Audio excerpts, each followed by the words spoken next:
Hi guys! Once again, welcome na naman po sa ating YouTube channel. Ayan, so for today's content, ipakita ko po sa inyo ang kanilang ENWAW ERV 48 volts. Ayan, so ang kanyang specification guys is yung battery type niya is lead acid, lithium iron. Ayun, charging time naman po niya is 6 to 8 hours.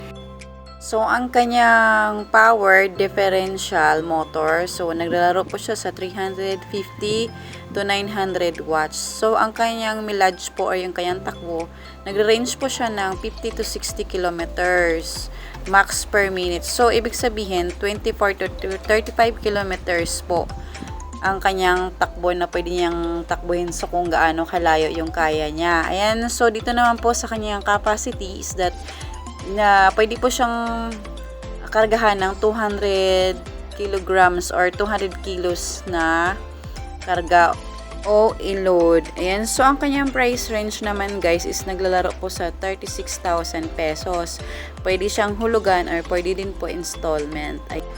Thank you guys sa pagpunta sa aking YouTube channel. Ayan, so don't forget to hit the notification bell para kayo updated sa aking mga panibagong videos na i-upload.